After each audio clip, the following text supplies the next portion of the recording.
Capítulo 34. Ótica geométrica. Espelhos esféricos. Espelhos esféricos são espelhos que resultam do corte de uma esfera em que uma de suas superfícies é espelhada com reflexão regular, especular. Assim, surgem dois tipos de espelhos, os côncavos e os convexos.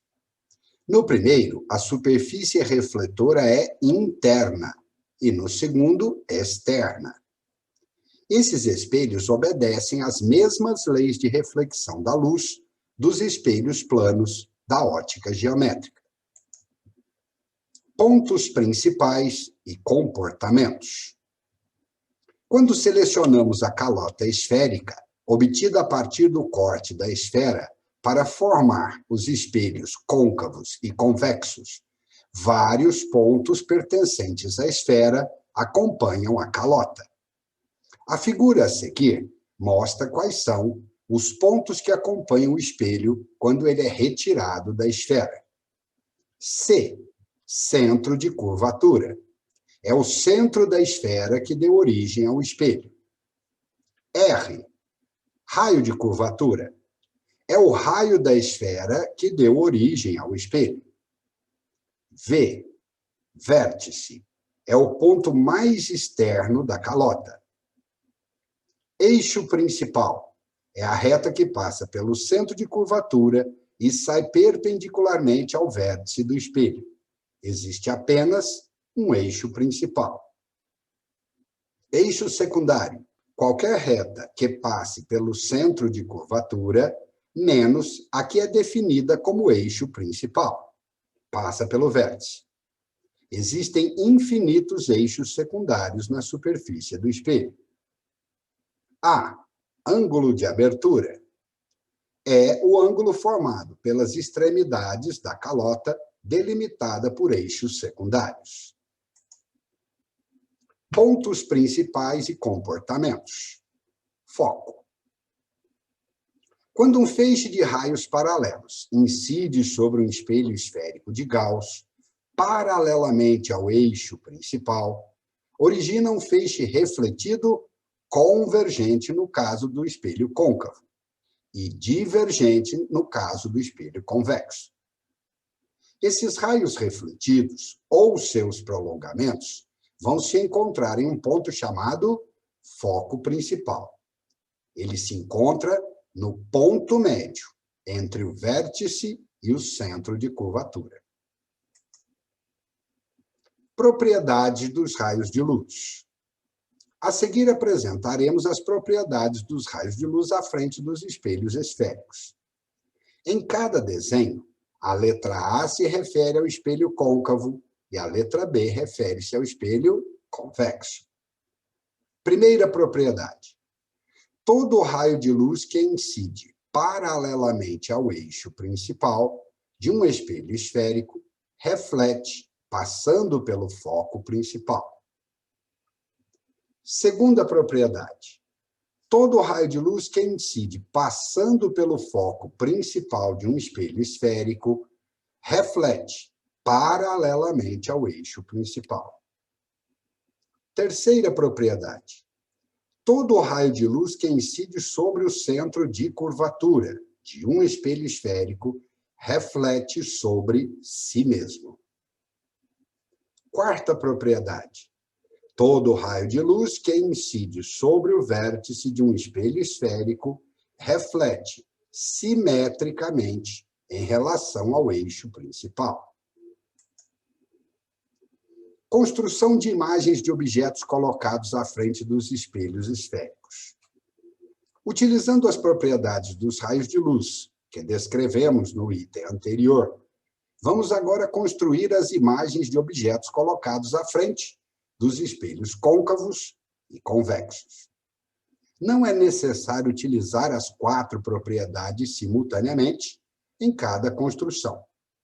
Basta utilizar 2 das propriedades, logicamente, as mais convenientes em cada um dos casos. Primeira situação do espelho côncavo. Objeto colocado antes do centro de curvatura de um espelho esférico côncavo.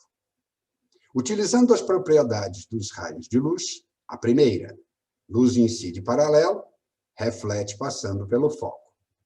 A segunda, luz incide sobre o foco, reflete paralelamente. O cruzamento dos raios refletidos formam a imagem, cujas características são natureza, real, orientação, invertida em relação ao objeto, tamanho, menor que o do objeto, e posição entre o centro de curvatura C e o foco principal do espelho.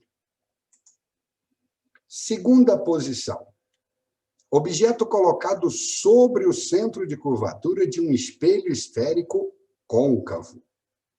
Utilizando a primeira propriedade dos raios de luz, incidindo paralelamente ao eixo principal, reflete passando pelo foco. Segunda propriedade. Incidindo sobre o foco, reflete paralelamente ao eixo principal. Encontramos uma imagem cujas características são natureza real, formada pelo cruzamento dos próprios raios de luz. Orientação invertida em relação ao objeto. Tamanho, mesmo tamanho que o objeto. E posição sobre o centro de curvatura C. Terceira possibilidade.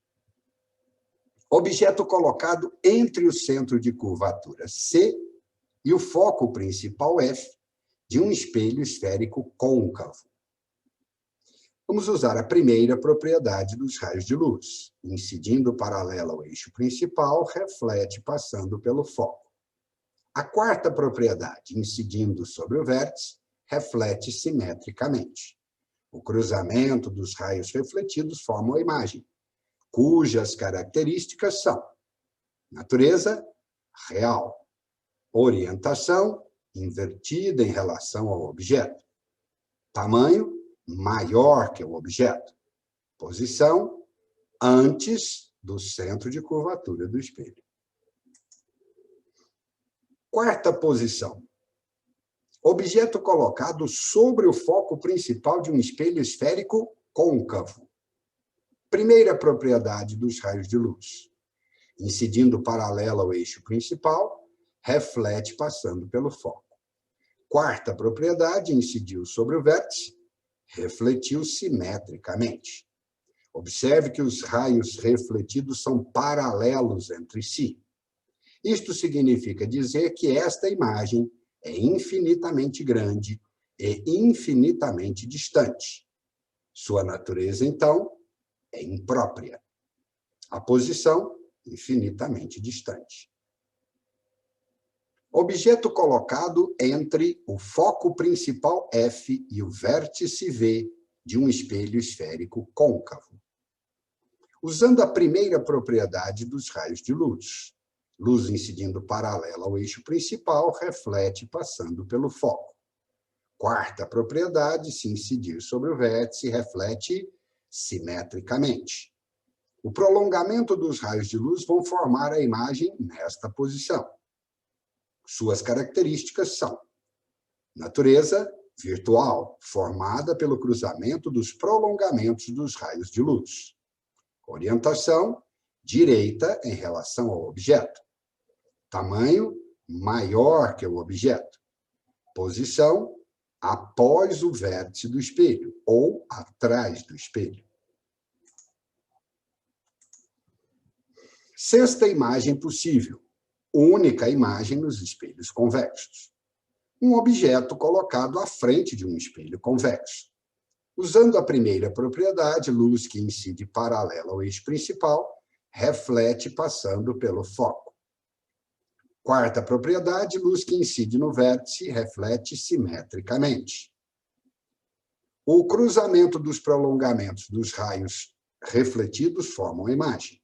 Suas características são natureza virtual, formada pelo cruzamento dos prolongamentos dos raios de luz. Orientação direita em relação ao objeto. Tamanho menor que o objeto. Posição entre o vértice e o foco principal do espelho. Estudo analítico dos espelhos esféricos. Assim como obtivemos por construções geométricas as características, natureza, posição, tamanho e orientação das imagens conjugadas pelos espelhos esféricos, podemos determiná-las também por um processo algébrico, ou seja, determinar analiticamente a posição, a altura, a orientação e a natureza da imagem. Para tanto, será necessário introduzir alguns elementos que quantifiquem essas características. As posições do ponto-objeto e do ponto-imagem podem ser fixadas através de um sistema de referência cartesiano ortogonal, o qual nos fornecerá, então, as coordenadas PO e P'I destes pontos. As alturas do objeto e da imagem no sistema de referência acima citado são as ordenadas Y, O e I. As naturezas para objeto e imagem ficam condicionadas aos sinais das abscissas X, P e P'I. A determinação analítica das imagens ficará, então, condicionada pelas seguintes grandezas. F é a distância focal, P é a distância do objeto ao espelho, P'I a distância da imagem até o espelho, O é o tamanho do objeto, I o tamanho da imagem e A o aumento linear transversal. Definiremos também sinais para cada uma das grandezas apresentadas. Distância focal pode ser positiva ou negativa. Posição do objeto positivo ou negativo. Posição da imagem positiva ou negativo. O tamanho do objeto positivo ou negativo. O tamanho da imagem ou o aumento linear transversal também positivo e negativo. As equações para o cálculo das posições e tamanhos de objeto e imagem são as apresentadas a seguir.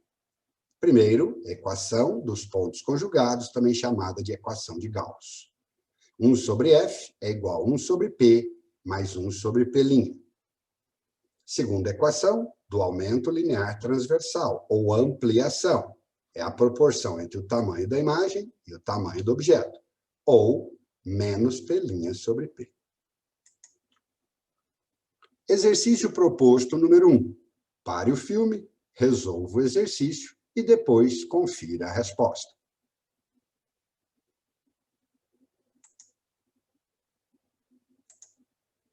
Exercício proposto número 2.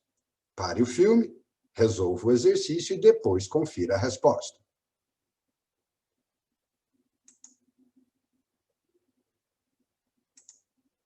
Muito bem, encerramos o capítulo 34 sobre espelhos esféricos no assunto de ótica geométrica. Um abraço.